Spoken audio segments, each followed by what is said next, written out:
6 months randomized multicenter trial of closed-loop control in type 1 diabetes. Type 1 diabetes happens when your immune system destroys cells in your pancreas called beta cells. They are the ones that make insulin.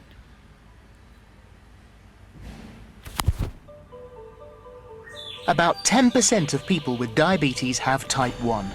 It's got nothing to do with diet or lifestyle, it just happens. When you have type 1 diabetes, your body attacks the insulin-producing cells in your pancreas, so you can't produce any insulin at all. And we all need insulin to live. It does an essential job. It allows the glucose in our blood to enter our cells and fuel our bodies. When you have type 1 diabetes, your body still breaks down the carbohydrate from food and drink and turns it into glucose. But when the glucose enters your bloodstream, there's no insulin to allow it into your body's cells. More and more glucose then builds up in your bloodstream. So what does this mean? Well, before diagnosis, your body tries to get rid of the glucose through your kidneys, and that makes you wee a lot. Weeing so much leads to another symptom of diabetes, extreme thirst. Because glucose can't enter your cells to give you energy, you'll feel incredibly tired. To try and get energy, the body breaks down fat stores to provide fuel. That's why people often lose weight before discovering they've got type 1 diabetes. These symptoms tend to come on quickly, over just a few days or weeks. Anyone who has these symptoms should see a doctor as soon as possible.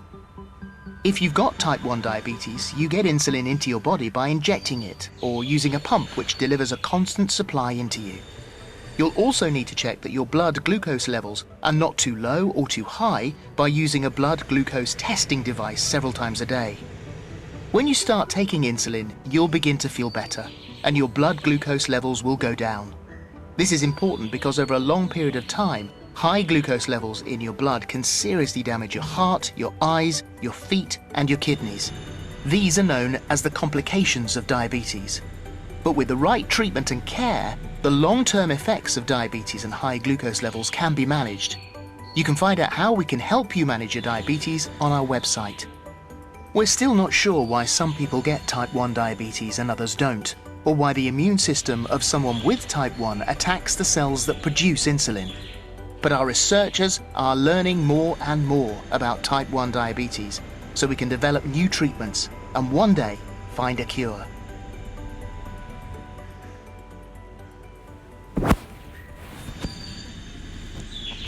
Causes. Having a family member with type 1 diabetes slightly increases the risk of developing the disease. Environmental factors and exposure to some viral infections have also been linked to the risk of developing type 1 diabetes.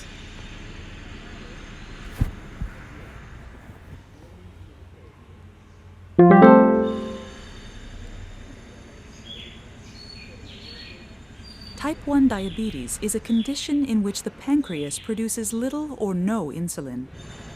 Insulin is a hormone that helps your body use blood sugar, known as glucose, for energy. Your body takes the food you eat and breaks down fat, protein, and carbohydrates for energy. While your body is digesting the food, the carbohydrates are broken down into glucose. The glucose is then absorbed into the bloodstream, where it is carried to cells throughout your body. Insulin helps your cells absorb the glucose in your blood, allowing it to be used as energy. A healthy pancreas releases a regular supply of insulin into your bloodstream. After you eat, your blood glucose levels rise, and your pancreas responds by releasing more insulin to move the glucose into your cells. Insulin acts as a key, opening up the cell so it can accept the glucose.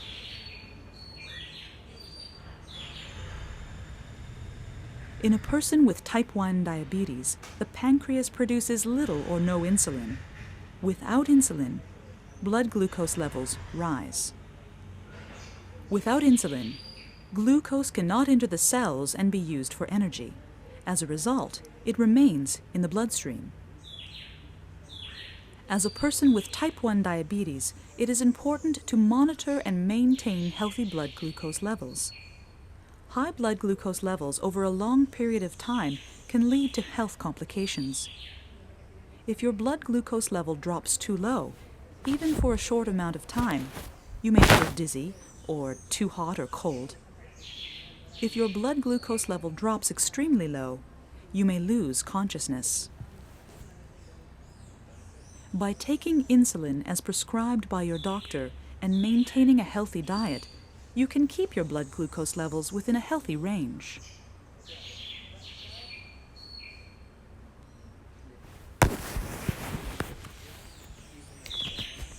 Background: closed-loop systems that automate insulin delivery may improve glycemic outcomes in patients with type 1 diabetes.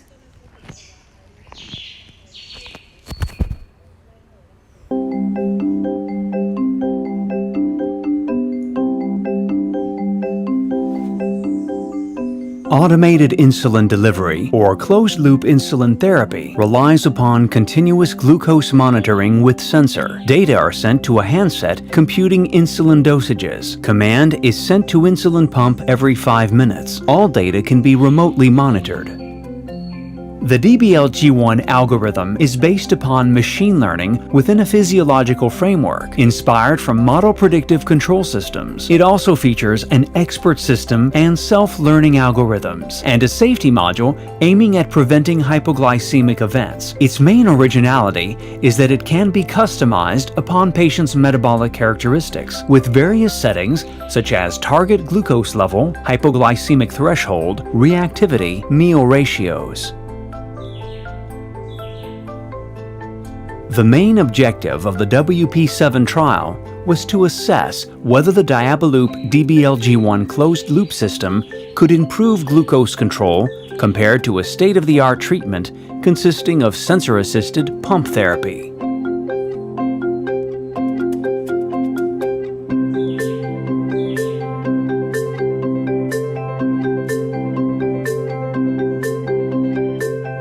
Glucose data were remotely monitored by a dedicated nurse for safety reasons, as requested by French National Safety Authority. Modification of customization settings could be decided by the investigator.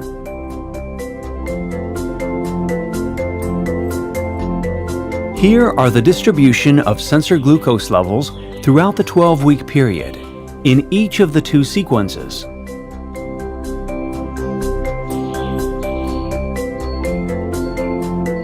We observed a 10 percentage point increase of time in the optimal glucose range, meaning that patients spent nearly 2.5 hours more time per day in good glucose control.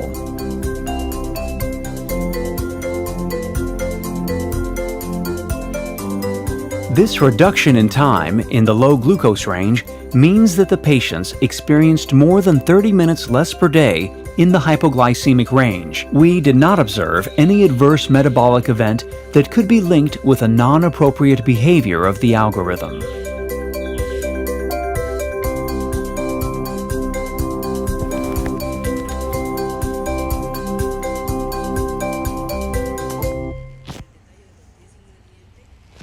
Method: in this 6 months randomized multicenter trial, patients with type 1 diabetes were assigned a 2:1 ratio to receive treatment with a closed-loop system or a sensor-augmented pump.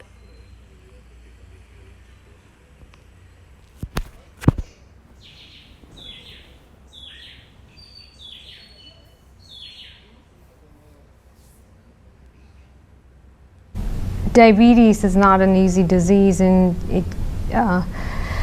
it keeps you busy with blood sugar checks. You have to think about carbohydrate counting. You have to check your patterns, blood sugar patterns, and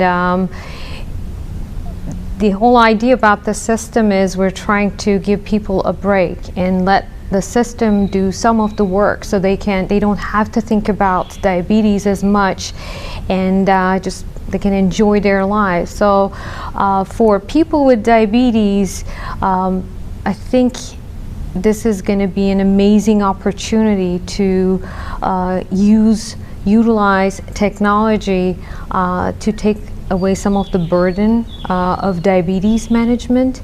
And another major advantage is, while it's taking away some of the burden, it's also a safe system. And at night, The blood sugar control is outstanding, and none of the clinicians, I'm a clinician myself, we're not that good. We cannot adjust insulin dose every night for each patient and optimize it in a way that they will have perfect blood sugars throughout the night.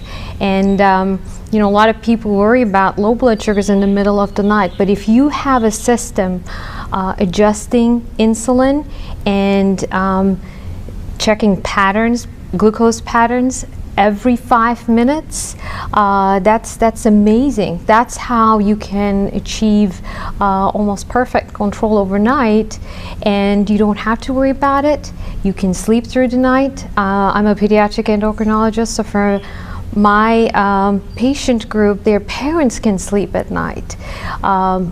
Our kiddos can go to sleepovers. They don't have to worry about, what's going to happen with blood sugars. Their parents can actually check the system, see what's going on, and on top of that, now they have a little bit of freedom to actually do whatever they want, because system will alert them if the blood sugar, the predicted blood sugar, is kind of going to be low at a certain time point. So those are all benefits of it for people with diabetes. As a clinician, 70 to 80% of our patients are not within target range, and despite everything we try, we cannot even reach a 50% or a 30% improvement. But with these systems,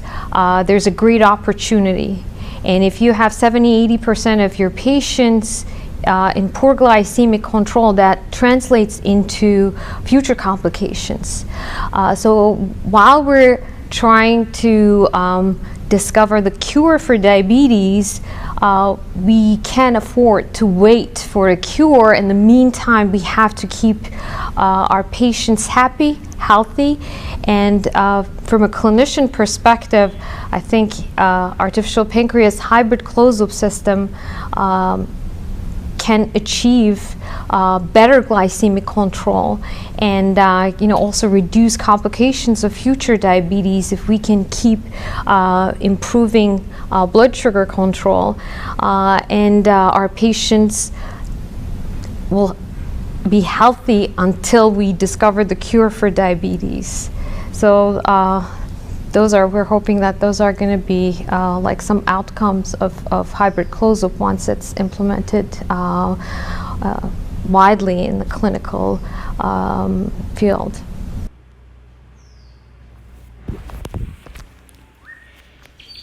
In conclusion, in this 6-month trial involving the patients with type 1 diabetes, the use of a closed-loop system was associated with a greater percentage of time spent in the target glycemic range than the use of a sensory augmented insulin pump.